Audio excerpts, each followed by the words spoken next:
విన్నవి కాదు, ఉన్నవి, రెండు కలగబోనివి.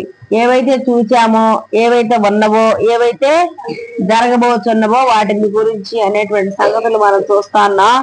ఈ సంఘంలో ఉన్నటువంటి పరిస్థితులు మరి పూర్తిగా వికసించిన తర్వాత జరగబోయేటువంటి సంగతులు, ఈ 7 సంఘాల పేర్లు గనక మనం చూస్తే ఇక్కడ రాయబడినటువంటివి ఎఫెసు, స్ముర్న, పెర్గము, థుయతైరా, సార్దిస్, ఫిలదెల్ఫియా, లవదోకియా అనేటువంటి 4 సంఘాలు. వీటిని కూర్చున్నటువంటి వివరణ మనము 4వ అధ్యాయం 1వ వచనం నుంచి 22వ అధ్యాయం 5వ వచనం వరకు కూడా మనం చూస్తాం. 4వ అధ్యాయం 1 నుంచి 22వ అధ్యాయం 5వ వచనం వరకు 7 సంఘాలను కూర్చున్నటువంటి సంగతులు మనకు కనబడతా ఉన్నాయి.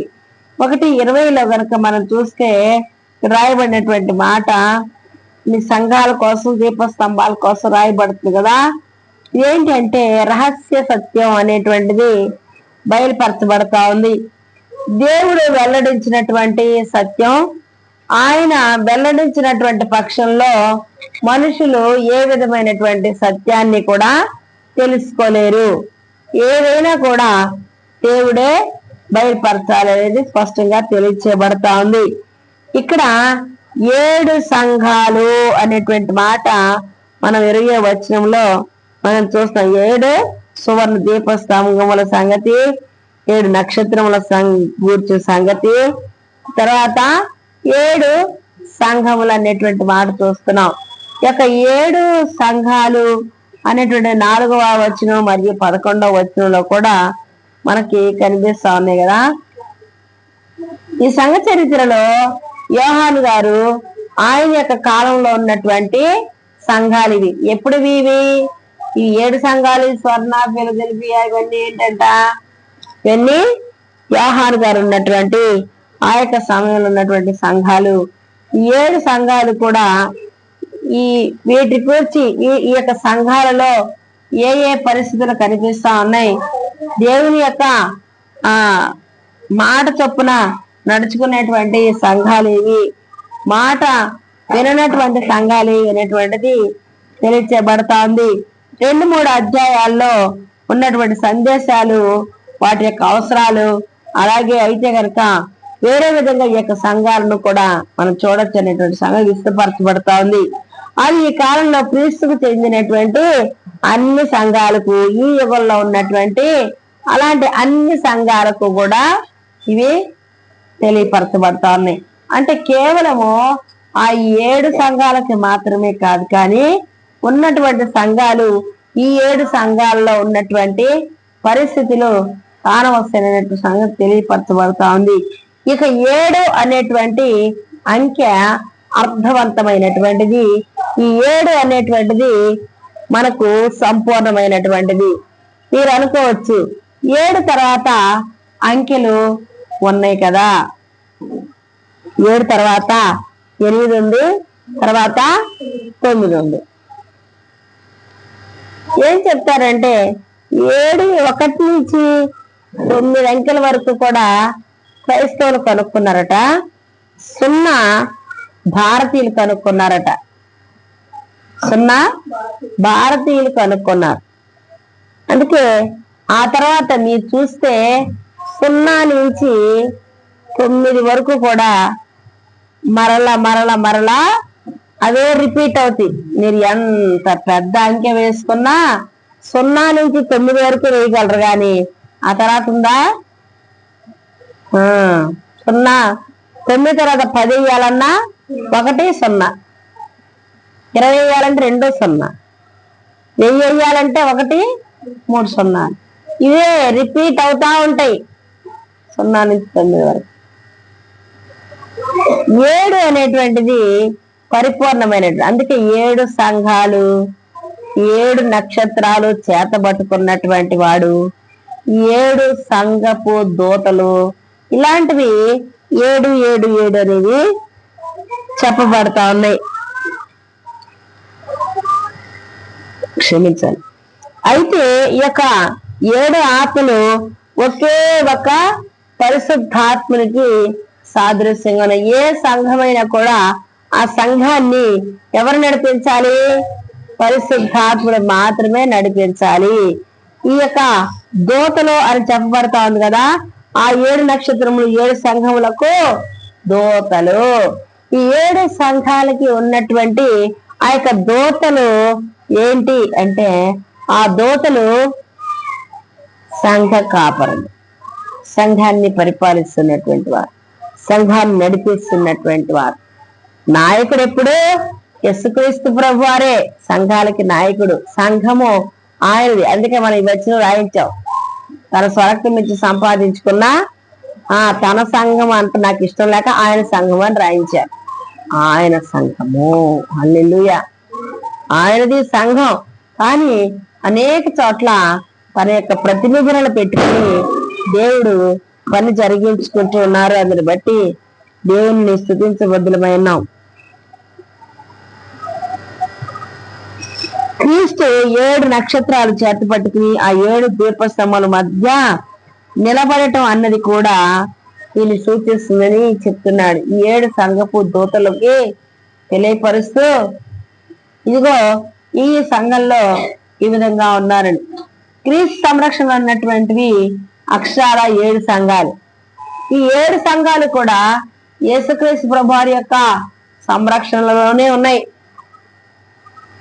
ఆయన మనకి కంటికి కనపడకపోవచ్చు, కానీ ఈ సంఘాలు ఆయన యొక్క ఆధ్వర్యంలో, ఆయన యొక్క నడిపింపులో నడిపించబడతా ఉన్నాయి. అంటే ఆ రోజుల్లో అప్పుడే 7 సంఘాలు ఉన్నాయా, ఈ రోజుల్లో ఆ 7 సంఘాలు లేవా అనేటువంటి సంశయం మనకి ఉండాల్సినటువంటి అవసరం లేదు. ఎందుకంటే అప్పుడు ఆ 7 సంఘాలు, ఆ 7 సంఘాల్లో జరిగినటువంటి సంఘటనలు అప్పుడు ఏవైతే జరిగినాయో ఇప్పుడు కూడా అవే జరుగుతూ వస్తా ఉన్నాయి. ఈ 7 కొరకు మరి మనకు తెలియాలి అంటే మనం ముందు నుంచి వెళ్ళాలి. చెప్పారు కదా, 7 కోసం రాసినటువంటి వాటిలో 4వ అధ్యాయం 1వ వచనం నుంచి 22వ అధ్యాయం 5వ వచనం వరకు కూడా ఈ సంఘాలు ఏ విధంగా నడిపించబడుతున్నాయి, వాటి యొక్క ఉద్దేశాలు ఏంటి, వాటి యొక్క ప్రవర్తన ఏంటి అనేటువంటి అన్ని విషయాలు కూడా కూలంకషంగా తెలియచేయబడతా ఉన్నాయి. తర్వాత ఇక్కడ చెప్తున్నాడు దీపస్తంభాలు, 7 దీపస్తంభముల సంగతి వ్రాయండి. ఈ 7 దీపస్తంభాలు కూడా ఈ 7 సంఘాలకు సాదృశ్యంగా ఉన్నాయని దేవుని యొక్క వాక్యం తెలియజేస్తా ఉంది. క్రీస్తు 7 సంఘాలన్నిటికీ కూడా ఆయన నాయకుడు అని చెప్పారు కదా. యేసుక్రీస్తే ఈ దినాల్లో కూడా మనం ఉంటున్నటువంటి 7 సంఘాల్లో చూసారా, ఈ 7 సంఘాలు ఏవైతే ఉన్నాయో వాటి ప్రవర్తన ఏదైతే కలిగి ఉన్నదో ఈ 7 సంఘాల్లో ఒక సంఘం అయి ఉంటుంది మన సంఘం కూడా. దేవునికి స్తోత్రం. అది ఏ సంఘం? నిజంగా క్రీస్తుని ప్రేమించే సంఘంగా ఉందా, క్రీస్తు చెప్పినటువంటి రీతిలో నడుచుకునే సంఘంగా ఉందా, లేదంటే క్రీస్తుకు విరోధమైనటువంటి సంఘాలు కూడా 7 సంఘాలలో ఒక సంఘం మాత్రమే దేవునికి ఇష్టమైన సంఘంగా నడిపించబడతా ఉంది. మిగతా 7 సంఘాలలో ఏదో ఒక తప్పిదం అనేది కానవస్తానే ఉంది. మనం అందరం కూడా దేవుని యొక్క నామంలో పరిశుద్ధ పరచబడుతూ ఉన్నాము, పరిశుద్ధ పరచబడలేదు సంపూర్ణంగా. ఎప్పుడు ఆ సంపూర్ణత వస్తుందంటే మన మరణం తర్వాత. మరణించినటువంటి వారికి ఈ భూమి మీద పాలు లేదని చెప్తున్నాడు కదా. ఇక పాపం ఏది చేయటానికి ఆస్కారం లేదు. అందువల్ల వాళ్ళు పరిపూర్ణతలోకి వెళ్ళిపోతారు. పరిపూర్ణులుగా ఎవరు కూడా ఇక్కడ లేరండి, ఎవరు లేరు. పరిపూర్ణంగా ఉండాలి అనుకున్నా ఉండలేరు. పరిపూర్ణతలోకి ఎప్పుడు వస్తామంటే ప్రభువుని సంపూర్ణంగా విశ్వసించి ఈ లోకంలో చచ్చిపోవాలి. ఎవరైనా అసలు నేను ఎంత పర్ఫెక్ట్ తెలుసా, నేను ఒక తప్పు చేయను, నేను ఒక్క మాట కూడా వేరేగా మాట్లాడను అని చెప్పుకుంటారు కదా. అలా అన్న వాళ్ళలో కూడా అతిశయం అనేది కనిపిస్తా ఉంది. అది కూడా గర్వంగా అనిపిస్తా ఉంది. దేవుడికి ఇష్టమైనటువంటిదే. కాబట్టి ఈ భూమి మీద ఉన్నటువంటి వారు ఎవరు కూడా పరిపూర్ణులు కాదు, పరిశుద్ధులు కాదు, పరిశుద్ధ పరచబడుతూ ఉన్నారు. That process is continue. ఎప్పటి వరకు ఇది అంటే యేసుక్రీస్తు ప్రభువారు మధ్యాకాశానికి వచ్చే వరకు కూడా కొనసాగేటువంటి ప్రక్రియ ఇది. ఈ మరి కొందరు వ్యాఖ్యాన చేసేటువంటి బైబిల్ స్కాలర్స్ కొంతమంది ఉంటారు. బైబిల్ స్కాలర్స్ దేవుని యొక్క వాక్యాన్ని ఉన్నది ఉన్నట్టుగా నమ్మేటువంటి వారు ఉంటారు. కొందరేమో ఈ వాక్యం ఇలా ఎందుకుంది, ఇది కరెక్ట్ కాదు అని చెప్పేటువంటి వారు కూడా లేకపోలేదు. బైబిల్ స్కాలర్స్ లో కొందరు యోనా గ్రంథమే లేదు, ఒట్టిదే, దట్ ఈజ్ ఫేక్ అన్నారు. యోనా గ్రంథం జరగలేదు అది. తర్వాత ఎస్తేరు గ్రంథంలో దేవుడు అన్న పదం ఒకసారి కూడా రాదు. ఎస్తేరు గ్రంథంలో లేదు దేవుడు అనేటువంటి పదం. కాబట్టి దేవుడు అనేటువంటి పదమే లేదు. అలాంటప్పుడు ఎందుకు అది బైబిల్ గ్రంథంలో ఉంచటం, తీసేయండి దాన్ని అని అన్నారు. యోనా గ్రంథం చూస్తే ఏంటి, అంత పెద్ద తిమింగలం, ఆ తిమింగలం కడుపులోకి వెళ్ళటమా, అక్కడ ప్రార్థన చేయడమా, అక్కడ తిరిగి రావటమా, దిస్ ఈజ్ ట్రాష్ అన్నారు. ఇది జరగలేదు అన్నారు. సరే, మీరు జరగలేదు అన్నారు కదా, మీరు జరగలేదు అన్నారు కాబట్టి దాన్ని కూడా సెర్చ్ చేద్దాం అనుకుని మరి కొంతమంది దాన్ని సెర్చ్ చేశారు. సెర్చ్ చేస్తే ప్రభువైనటువంటి యేసుక్రీస్తు వారు అన్నారు, వ్యభిచార తరం వారు మీరు సూచక క్రియలు అడుగుతున్నారు, యోనాకు వచ్చే సూచక క్రియ గాని మరి ఏది కూడా మీకు ఇవ్వబడలేదని యేసుక్రీస్తు ప్రభు వారు అక్కడ పట్టుకున్నారు. మళ్ళీ బైబిల్ కాల్సి నిజంగా పోరాడేటువంటి వాళ్ళు. మరి యోనా గ్రంథం కథే కనుక అయితే, దట్ ఈస్ ట్రాషే కనుక అయినట్లయితే యేసుక్రీస్తు ప్రభు వారు ఎందుకు యోనాను గుర్చినటువంటి సంగతి చెప్పారు? యోనా ఏ విధంగా అయితే 3 రాత్రి పగళ్ళు మత్స్య యొక్క గర్భంలో ఉన్నాడో, అలాగే మనిషి కుమారుడు కూడా 3 రాత్రి పగళ్ళు ఆ యొక్క సమాధిలో ఉంటాడు అని మరి ఆయన చెప్పారు కదా.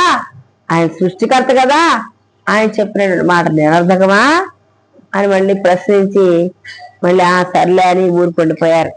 లేదంటే ఇది క్యానన్, బైబిల్ని క్యానన్ అంటే ఏవేవైతే ఏ పుస్తకాలు అయితే పొందుపరచాలో 66 పుస్తకాలు ముద్రించినటువంటి తర్వాత ఈ క్యానన్ మూయబడింది. ఇంతటితో ఆపేయబడింది బైబిల్. ఆపేయబడి ఈ స్క్రిప్చర్స్ అన్ని ఓకే ఎంతవరకు అని. అంతకుముందు ఇలాగా అధ్యాయాల్లాగా వచనాల్లాగా ఉండేది కాదు. ఏకధాటిగా ఒకే పుస్తకంగా ఉంటే చదవడానికి ఇబ్బంది అవుతుంది అని వాటిని అధ్యాయాలు గాను, అధ్యాయాల్లో ఉన్నటువంటి వచనాలు గాను వాటిని విడగొట్టారు సులభతరం చేయడానికి, వాక్యాన్ని చదవడానికి, గుర్తుపెట్టుకోవడానికి, ఇతరులకు చెప్పగలగడానికి సులభతరం చేసినటువంటి ఆ యొక్క ఘనత దేవుడు వారికి ఇచ్చారు. దేవునికి స్తోత్రం, హల్లెలూయా. అయ్యా బానే ఉంది, 7 సంఘాల కోసం రాశారు మీరు. ఈ యొక్క 7 సంఘాలు మరి ఈ దినాల్లో ఉన్నాయా, ఎలాగ మీకు కలపాలా?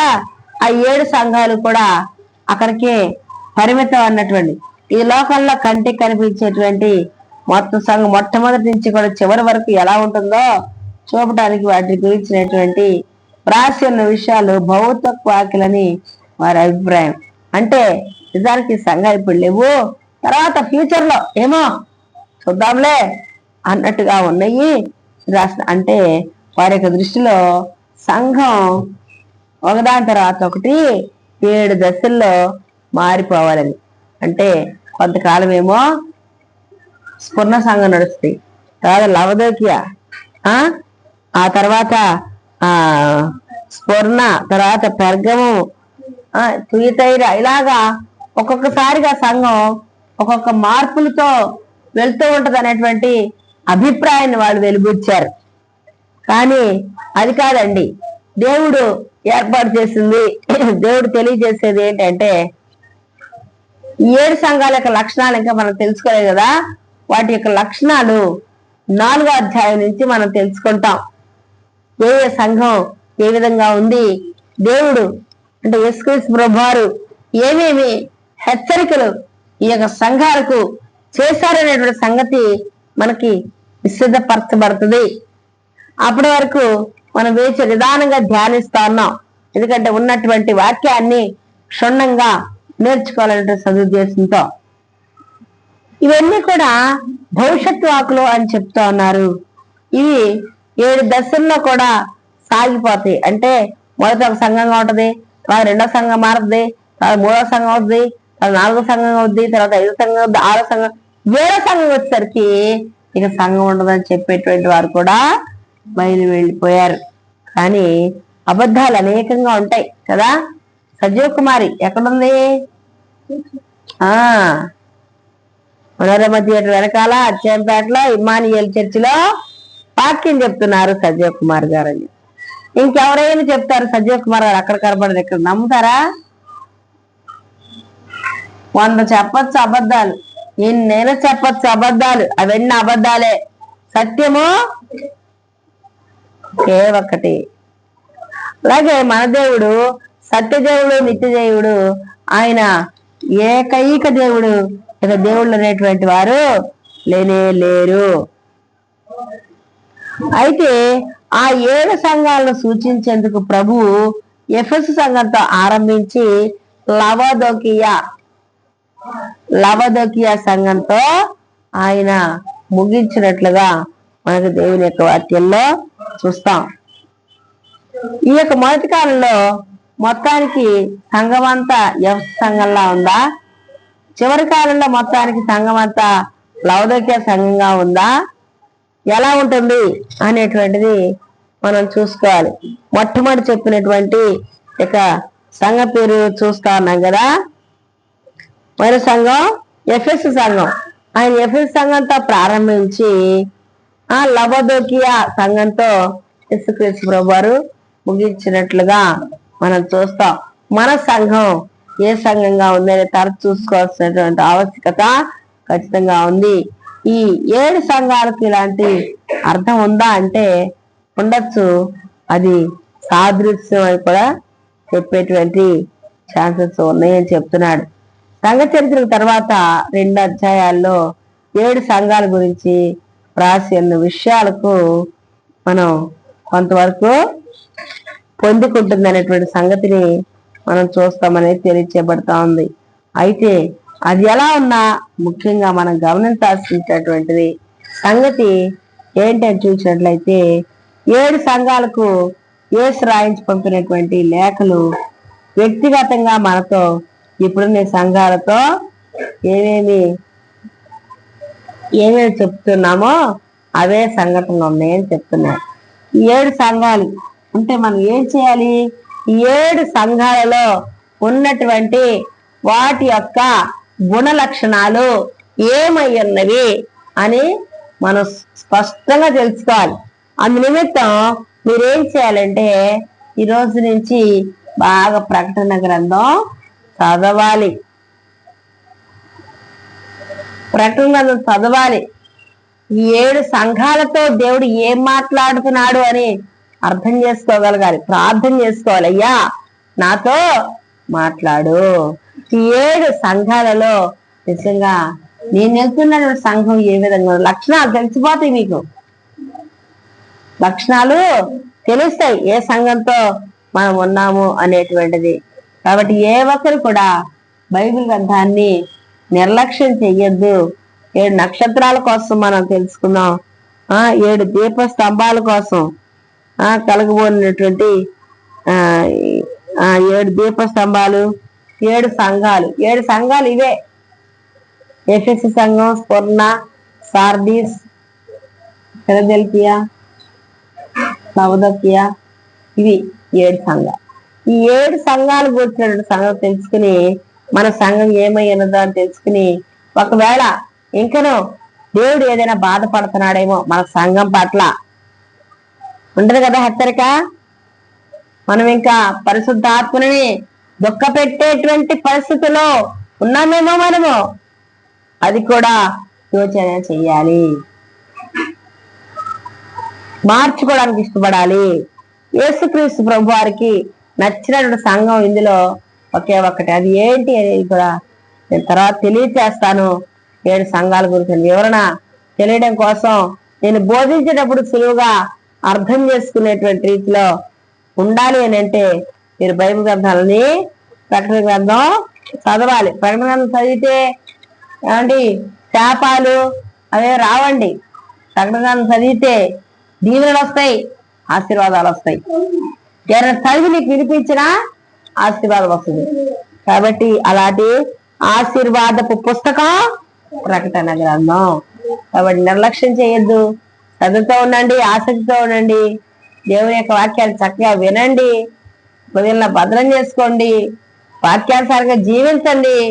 వాక్యానుసారంగా జీవించినటువంటి మీరు అనేక మందికి రక్షణ స్వార్థ ప్రకటించండి.